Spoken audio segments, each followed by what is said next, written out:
미국과 유럽연합이 관세 15%로 무역 협상을 타결했습니다. 트럼프 대통령은 유럽연합이 7,500억 달러 규모의 에너지 투자를 약속했다고 강조했습니다. 미 상무부는 반도체 관세를 2주 뒤에 발표할 예정이라고 밝혔습니다. 미국의 6월 내구재 수주가 전년 대비 9.3% 급락했지만 시장 예상치는 소폭 웃돌았습니다. 미중 간 관세 휴전이 90일 더 추가로 연장될 걸로 예상된다고 사우스차이나 모닝포스트가 보도했습니다. 트럼프 대통령은 파월 의장이 금리 인하 개시에 대한 인상을 줬다고 밝혔습니다. 팔란티어가 올해 들어 100% 급등하면서 사상 최고치를 경신했습니다. 차터 커뮤니케이션이 2분기 어닝 쇼크 여파로 주가는 18% 급락했습니다.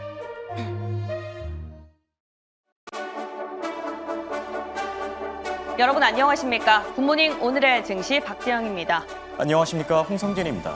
무역 협상에 대한 낙관론이 지속되는 가운데 유럽연합과 미국이 드디어 관세 협상에 타결했습니다. 대다수 유럽연합산 상품에 15% 관세를 부과하고 여기에 에너지 구매, 대미 투자도 포함이 됐죠. 네, 맞습니다. 이렇게 미국과 유럽연합이 협상을 잘 마친 만큼 이제 시장의 관심사는 미국과 중국의 무역회담에 향하고 있는데요. 상호간세 데드라인까지 며칠 안 남은 시점에서 두 국가가 어떤 딜을 주고받을지 지켜봐야 되겠습니다. 중국과의 무역 협상에 FMC 그리고 계속되고 있는 실적 발표까지 여전히 빅 이벤트가 많이 남아있는 상황에서 숨가쁜 한 주가 될 걸로 예상되고 있습니다. 과연 우리는 어디에 무게추를 실어야 할지 같이 고민해 보겠습니다. 네, 그리고 이제 이번 주는 고용 주간이라고 불릴 정도로 많은 경제 지표들, 특히 고용 지표들이 발표되는데요. 고용과 물가, 여기에 또 GDP까지 이 지표들도 같이 잘 챙겨보시죠. 자, 그럼 이제 본격적으로 굿모닝 오늘의 증시 출발합니다.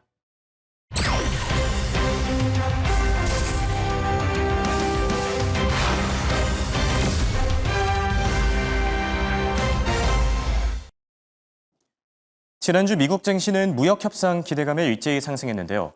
다우지수는 0.47% 오르면서 4만 5천 선에 근접했고요. S&P 500 지수는 0.4% 오르면서 5거래일 연속, 또 나스닥 지수는 0.24% 오르면서 3거래일 연속 신고가를 경신 중입니다. 그럼 지난주 증시의 전체적인 분위기도 함께 살펴볼까요?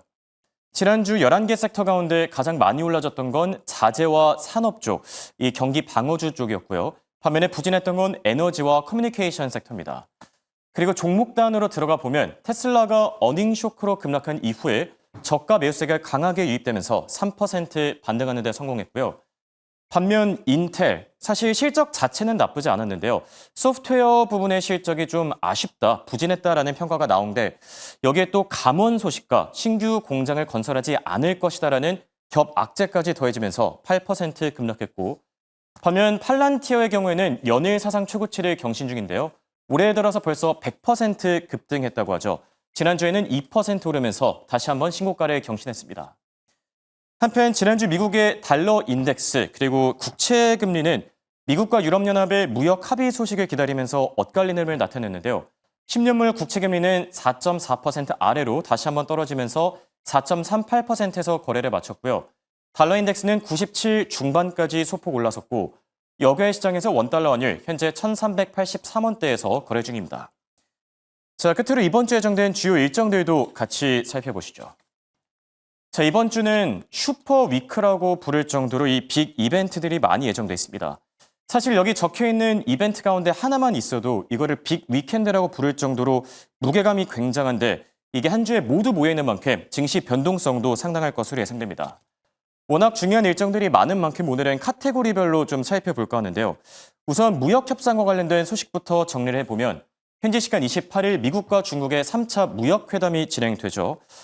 주말 사이 유럽연합까지 이제 미국과 협상을 잘 마친 상황에서 중국과 미국이 이번엔 어떤 딜을 주고받을지 지켜봐야 되겠고요. 자, 이번 주에 중요한 또 다른 키워드, 바로 수요일에 예정돼 있는 7월 FOMC 회의 결과입니다.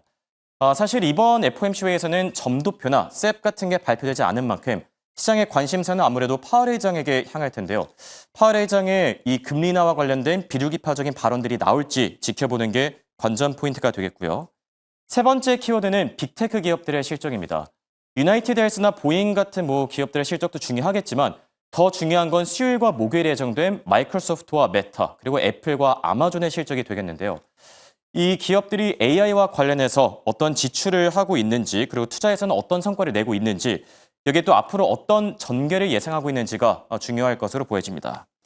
끝으로 이번 주에는 중요한 경제 지표들이 많이 발표됩니다. 화요일부터는 졸지 보고서, 고용 지표들이 차례대로 나오고요. 수요일에는 GDP 속보치가 발표되고 또 목요일에는 연준이 중요시하는 이 물가 지표로 알려져 있죠. PCE 가격 지수까지 잘 챙겨봐야 되겠습니다.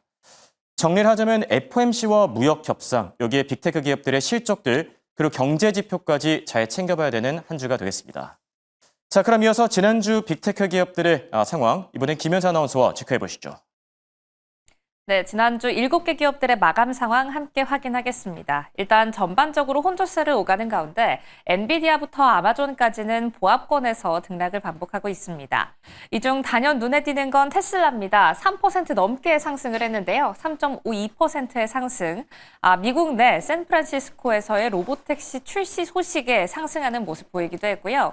여기에 추가로 중국에서의 자율주행 테스트 최고 점수를 받아냈다라는 점이 상승을 견인하기도 했습니다. 일론 머스크 CEO는 X에 테슬라의 시가총액이 20조 달러를 돌파할 수도 있다라는 이야기를 리트윗하기도 했다는 점 체크하도록 하겠습니다. 그럼 다음 장 통해서 실적 발표 기업들 눈여겨보시죠. 먼저 인텔입니다. 사실 인텔은 지난 정규장 마감 이후에 실적 발표가 나왔는데요. 금요일에는 인텔의 실적 발표가 장중에 어떤 영향을 미쳤는지와 함께 월가에서는 어떤 목소리가 나오고 있는지 체크해 보겠습니다. 일단 실적 자체는 예상치를 밑도는 수준으로 나왔습니다. 매출과 EPS 모두 함께 밑도는 수치를 보였다라는 점 확인하실 수가 있는데요. 하지만 앞서 언급이 됐던 것처럼 인력 감축에 대한 소식이 더 하방 압력을 가하는 모습이었습니다. 7월 25일 장중 흐름 한번 체크해 보시죠. 인텔은 8% 넘게 하락하면서 $20 수준의 주가를 보여주고 있습니다. 그럼 월가에서는 이 실적 발표 이후에 어떤 식으로 좀 의견이 바뀌었을까요? 인텔의 실적을 두고 일단 홀딩 의견을 제시하는 월가의 의견이 다수입니다. 전체 중에서 39 정도의 애널리스트가 홀딩 의견을 이야기하고 있고요. 특히나 주가가 어디까지 갈 것이냐, 목표 주가의 평균치를 내봤을 때는 $20.7 정도의 평균치를 보인다는 점 확인하실 수가 있습니다. 그럼 실적 발표 이후 월가의 주요 목소리도 한번 체크해 보시죠. 이 중에서는 JP모건이 가장 낮은 수준의 목표 주가와 함께 등급을 이야기하고 있습니다. 목표 주가는 $21 선, 그리고 언더웨이트 등급을 이야기하고 있다는 점 확인하시면 좋을 것 같고요. 수치 자체로는 웨드부시가 가장 낮습니다. $19 선 이야기하고 있지만 홀딩 의견 제시하고 있다는 점도 확인해 보시기 바랄게요. 그럼 다음 장 통해서 실적 발표가 장 중에 나왔던 기업 체크해 보겠습니다. 센틴입니다. 미국 내 보험 회사죠. 실적 발표가 나왔는데요. 실적 자체는 약간 부진하게 나왔는데 주가는 나쁘지 않아서 흐름 체크해 보려고 합니다. 일단 매출은 예상치를 뛰어넘는 모습을 보여줬는데 EPS가 조금 더 중요합니다. 시장에서는 0.23달러, 23센트가 EPS였는데 순손실이 16센트로 나온 겁니다. 마이너스 0.16달러로 나왔는데 하지만 장중 흐름을 체크해 본다면 6%가 넘는 급등을 지어냈다라는 점도 확인하실 수가 있습니다.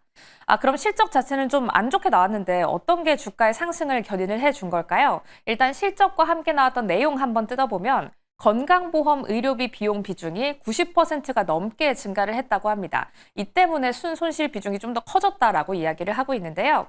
이 안에서 메디케어 매출은 50%가 넘는 상승, 그리고 보험 수익은 20% 가까운 상승이 이루어졌다라는 점을 투자자들은 조금 더 주목하고 있습니다. 여기에 EPS 자체는 좀 부진했지만 CEO는 회복 방안이 명확하고 내년에는 구조 조정을 통할 예정이다라고 이야기를 했다는 점도 확인하시면 좋을 것 같습니다. 여기에 함께 월가의 목표치도 한번 체크해 보시죠. 일단 홀딩 의견이 다수이기도 하고요. 월가에서 애널리스트들의 평가로는 목표 주가 44달러까지 높여 잡고 있다는 점 확인하겠습니다. 지난 종가 기준으로 주가는 28달러였다는 점도 확인하도록 할게요. 이렇게 실적 발표 기업들 정리해 봤습니다. 지금까지 특징주 만나봤습니다.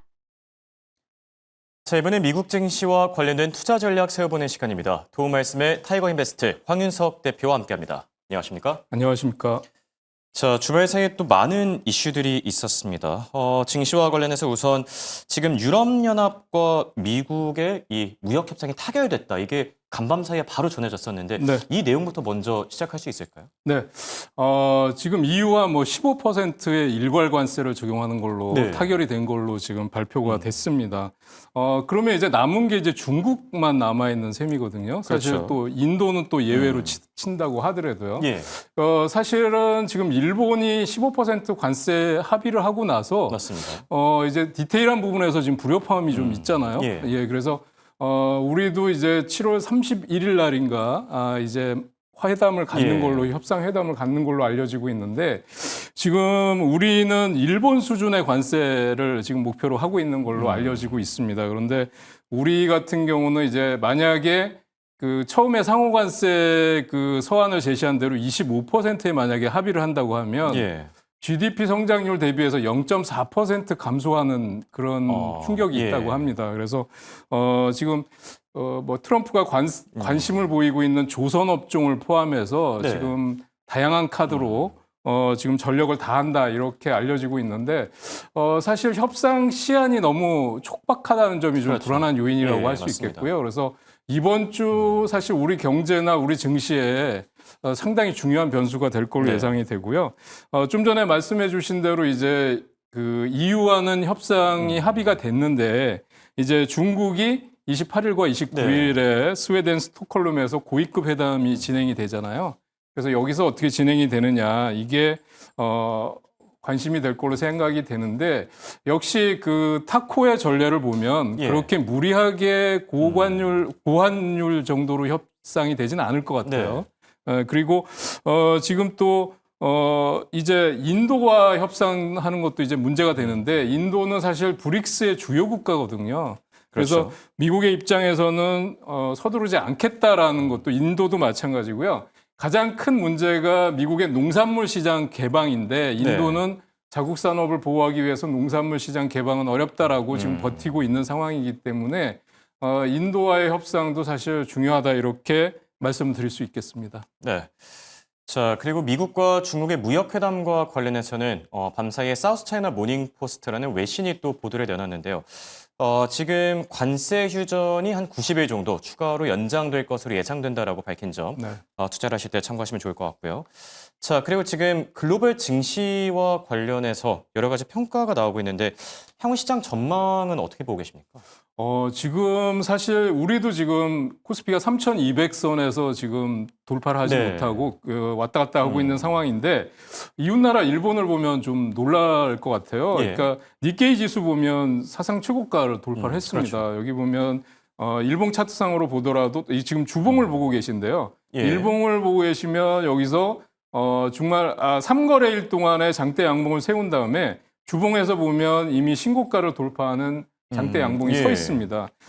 그래서 일본은 지금 사실 관세와 관련된 그동안의 그 협의가 진행되는 동안 네. 좀 불확실성이 커졌다 그랬는데 관세 합의 이후에 급등하는 모습을 보여줬고요. 그다음에 대만 지수도 사실 아직은 신고가는 아닙니다만 차트에서 보시면 신고가 돌파를 눈앞에 두고 있는 상황이에요. 그렇네요. 예, 그래서 아시아 증시가 지금 뭐 베트남까지도 지금 사상 최고가 돌파를 했거나 눈앞에 두고 있는 상황이다 이렇게 말씀드릴 수 있고 그동안 사실 지지부진했던 중국 증시 상해 종합 지수는 52주 신고가 부근을 지금 돌파하는 네. 모습을 보여주고 있고요. 홍콩의 항생 증시도 지금 사상 최고가는 아닙니다만 52주 신고가를 예. 돌파하는 초강세를 보여주고 있습니다. 그래서 전체적으로 지금- 글로벌 증시 흐름 자체가 다 네, 좋네요. 네. 예. 그래서 다 좋은 모습이고요. 뭐 미국 증시는 나스닥하고 S&P 500이 매일 교대로 예, 사상 맞습니다. 최고가를 예. 경신하고 있잖아요. 그래서 이제 그 증시에 대한 상승 기대감은 뭐 최고조에 달해 있다 그러는데 네. 한편으로 또 경고음도 많이 나오고 있어요. 경고 어디서 나오고 있죠? 예, 그래서 지금 보시면은 이제 앞으로 시장이 좀 불안하다라고 하는 게 골드만삭스 쪽에서는요. 최근에 고위험 투기적 거래 또는 급증하고 있다. 그래서 실제로 밈 주식이 요즘에 좀 네, 기승을 부리고 그렇습니다. 있기도 하죠. 예, 그래서 그런 걸로 해서 지금 투기적 매매가 단기적으로는 상승이 나올 수 있겠지만 예. 거품이 붕괴되면 지금 더 큰 하락장의 위험이 증가될 수 있다 이렇게 골드만삭스에서는 경고를 하고 있고요. 네. 그다음에 뱅크 오브 아메리카의 마이클 하트넷도 지금 전 세계적인 통화 정책 완화 또 금융 규제 완화로 인해서 주식 시장의 버블 위험이 커지고 있다. 이렇게 경고를 하고 있는 반면에 또 그렇지 않게 낙관적으로 바라보는 시각들도 있습니다. 어디 쪽이죠? 네, 그 모건 스탠리 같은 경우는 기업 실적이 앞으로도 계속 좋아질 것이기 때문에 강세장이 지속될 예. 것이다 이렇게 전망을 하고 있고요. JP 모건이나 UBS 같은 경우는 시장이 지금 무역 리스크가 완화될 것이다라는 기대감에 너무 안주하고 있다. 또 예. 이런 분석도 내놓고 있는 상황입니다. 사실 어디가 맞는지 저도 잘 모르겠어요. 지금 뭐 매일같이 이슈가 쏟아지고 있고 이번 주도 사실 중요한 일정들이 굉장히 많잖아요. 네. FOMC부터 굵직한 경제 지표들, 무역 협상 관련 소식들 앞서도 잠시 짚어주시긴 했는데 어떤 내용들 좀 체크해보면 좋을까요, 이번 주에? 네, 이번 주가 사실 경제 지표도 많이 있지만 네. 또 주요 기업도 실적 발표도 있고요. 그래서 굉장히 중요한 한 주가 될 것 같습니다. 그래서 말씀해 주신 대로 FOMC 회의가 있는데 트럼프 대통령이 이례적으로 네. FOMC 회의 전에 연준을 방문했어요. 지난주에 네, 그렇죠. 예. 그래가지고 지난주에 방문해갖고 뭐 매일 하는 말이지만 금리 인하하라고 또 네, 압박을 맞습니다. 했고요. 또 파월 의장 해임은 하지 않을 것이다 네. 또 얘기했고 이렇게 매일같이 말을 바꾸고 있습니다. 지금 나오고 있는 화면이 이제 지난주 연준 네네. 공사 현장을 방문했을 때 모습인 거죠. 예. 그래서 평소에는 파월 의장이 굉장히 카리스마 넘쳐 보이는데 이렇게 네. 둘이 비교하니까 사실 너무 왜소해 보이네요. 예. 예, 그래서 어, 그리고 이제 동감합니다. 네. 그래서 추후 이제 경기 침체가 올 때 네. 그 책임을 누구한테 떠넘길 거냐 여기에 아. 대해서 굉장히 지금 집중하고 있는 걸로 보여요. 그렇죠. 그래서 금리 인하 압박을 하는 게 이제 그런 이유가 아닌가 생각이 되고요.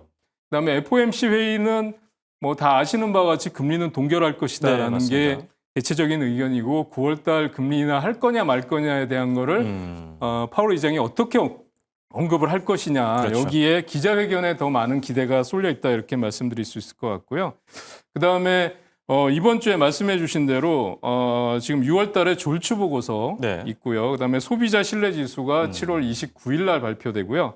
그다음에 7월 ADP 비농업 고용 지수 이게 그 고용자 수가 7월 30일 날 그다음에 2분기 GDP 성장률 속보치가 7월 30일 날 나오고요. PC 물가 지수 또 미국 연준의 금리 결정이 우리 시간으로 이제 7월 31일 날 새벽입니다. 그다음에 금요일 날에는 또 7월 고용 보고서, 그다음에 ISM 제조업 지수. 왜 이렇게 한 주에 다 몰려 있는지 모를 정도로 네. 이번 주에 경제 지표 발표가 다 몰려 있고요. 그런가 하면 이제 M7이라고 할 수 있는 기업들의 실적 발표도 몰려 있는데요. 7월 30일 날 메타 플랫폼스가 있고 또 마이크로소프트 있고요. 31일 날은 애플과 아마존 실적 발표가 있고 네. M7의 마지막이 이제 엔비디아인데요. 예. 8월 27일 날 좀 남았죠. 실적 발표 예정돼 있습니다. 네. 사실 이 이벤트 가운데 하나만 있어도 이게 변동성이 상당한데 이게 연달아 계속 나오니까 이번 주에는 우리 시청자분들 안전벨트 꽉 매고 롤러코스터 장세를 좀 대비해야 되지 않을까 생각 들고요. 자, 그럼 이제 종목 단어로 한번 넘어가 보죠. 우선 테슬라에 대한 얘기부터 해보면 좋을 것 같은데 테슬라가 실적 발표 이후에 급락했지만 또 뭐 급락한 부분을 다 만회한 건 아니지만 네. 그래도 3% 반등하긴 했어요. 네. 대표님 어떻게 보고 계십니까? 그러니까 실적 발표하고 나서 사실 시장에서 투자자들이나 이제 뭐 실망했던 이유가 뭐냐면 네. 컨퍼런스 콜에서 보통은 일론 머스크가 희망적인 얘기를 많이 하잖아요. 그렇죠. CEO들이. 그런데 거기서 앞으로 몇 분기 동안은 굉장히 어려울 것이다라는 얘기를 하는 바람에 이게 정말 테슬라 주가가 쉽지가 앞으로 않은가 보다. 힘들겠구나라는 것 때문에 실망 매물들이 많이 나왔던 걸로 생각이 되는데 그렇죠. 그럼에도 불구하고 $300 지지선은 일단 안 깨졌었죠. 지켜졌어요. 예. 그래서 장중에 보니까 300.4달러까지 찍었더라고요. 맞습니다. 예, 그래서 $300 밑에서 또 살려고 기다리셨던 네. 분들은 살짝 실망하셨을지 모르는데요. 지금 보면 주가가 $330까지 올라가다가 종가에서 밀려서 마감이 돼서 네. 지금 $316 기록을 했습니다. 그런데 어떤 이슈가 있었나 하고 봤더니 이제 영국에서 자율주행 기술 테스트를 시작했는데 런던에서 이 FSD 차량이 주행하는 영상을 공개됐다라는 것 때문에 상승을 했다고 보여지고요. 또 주말 이후에 샌프란시스코에서 이제 자율주행 상태로 운영하는 로보택시 서비스를 할 거다라는 게 이제 발표가 됐는데 이 자율주행에는 이제 운전석에 안전요원이 탑승하는 상태로 운행하는 걸 말씀드리는 겁니다. 그래서 예. 이게 활성이 됐는데 지금 이것만 가지고 자율주행 FSD에 대한 시장의 회복을 하기에는 조금 이르다라는 예. 분석이 나왔어요. 그런 것 때문에 아까 말씀드린 대로 상승 탄력이 좀 둔화되는 모습이 나왔고요. 그럼에도 불구하고 이때 여러 가지 이제 앞으로 로보택시에 대한 자율주행 얘기는 네. 규제에 대한 부분도 상당히 많이 나올 거고요. 또 사고에 대한 부분도 나올 거기 때문에 그렇겠죠.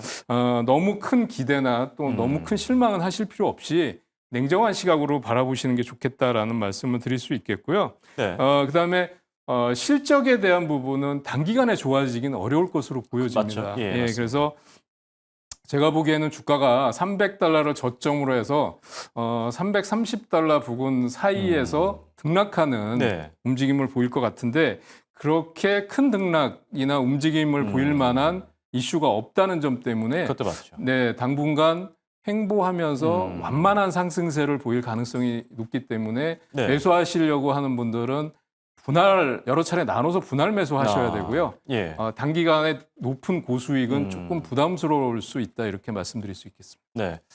많은 분들이 궁금해하던 테슬라와 관련해서는 당분간 이 뭐 횡보하는 움직임을 보일 수 있다. 분할 매수가 조금 더 좋을 것 같다 이렇게 조언을 해주셨고요. 자, 그리고 지금 밈 주식이 기승을 부리고 있다고 앞서 잠시 전해드렸었는데 지난주에 콜스 같은 기업을 또 예를 들어주시기도 했었죠. 근데 이게 절대로 좋은 현상이 아니지 않습니까? 네, 그렇습니다. 그러니까 연일 지수가 신고가를 돌파하는 상황에 이런 네. 민주식이 또 극성을 부린다는 것도 잘 이해하기 어려운 예. 시장 흐름인데요. 지금 헬스케어 트라이앵글이라고 하는 기업이 있는데 이게 정말 $1 미만 기업입니다. 예, 지금 0.07이라고 나오고 있네요. 네, 예. 그래서 지금 이게 그 의료 생명과학 분야의 다양한 솔루션을 발전시키는 데 중점을 둔 의료 정보 기술 기업이라고 알려져 있는데 네. 매출은 감소되고 정체돼 있고 또 5센트 미만의 이 밈 주식이 지금 현재 미국 증시 거래량의 15%를 차지했어요. 전체 거래량. 이거는 문제가 있어 보이는데요. 네, 그래서 예. 이게 정말 이게 웬일인가 싶을 정도고요. 밈 주식 열풍의 새로운 사례로 또 부각이 되고 있습니다. 2021년도에 게임스탑 사태가 다시 재현될 거냐 그렇죠. 말 거냐 하는 건데 근데 이게 문제가 사실 네. 밈 주식이 기승을 부릴 때 보통 이제 증시 상승장이 거의 끝물이다 이런 얘기들이 많지 않습니까? 네. 그래서 그게 우려되는 부분인데 네. 한 가지 2021년도와 좀 다른 흐름은 뭐냐면 어떤 그때는 부분이죠? 게임스탑이나 AMC 같은 종목이 두 종목이 그냥 끝까지 상승하는 모습을 보여줬는데 민 주식 대장주들이었었죠. 네, 대장주들인데 지금은 빠르게 변화하고 있어요. 그래서 그런 점이 조금 다르다라는 말씀을 드릴 수 있겠는데 실적이 너무 안 좋고 그다음에 말씀드린 대로 주가가 지금 5센트 미만이다 이런 얘기가 나오니까 정말 이런 주식이 있다라는 거 정도만 아셔야지 아예 관심을 끊으시는 게 좋을 것 같습니다. 그래서 시장 트렌드를 보기 위해서 지금 이런 종목들이 급등하고 있다 이렇게만 알아두시는 게 좋을 것 같습니다. 네. 우리 시청자분들께서는 밈 주식과 관련해서는 신중한 투자를 하셨으면 좋겠고요. 자, 그리고 인텔의 주가가 상당히 부진합니다. 이번에 실적 발표를 계기로 좀 기지개를 펴나 했는데 오히려 더 심각해진 것 같아요, 상황이. 네. 인텔 어떻게 보고 계시죠? 그 매출 부분은 예상을 상회한 걸로 나왔어요. 그런데 소프트웨어 부문에 지금 위축되어 있다 이런 전망이 나왔고 가이던스가 이제 안 좋게 나오면서 하락폭이 크게 나타났는데요.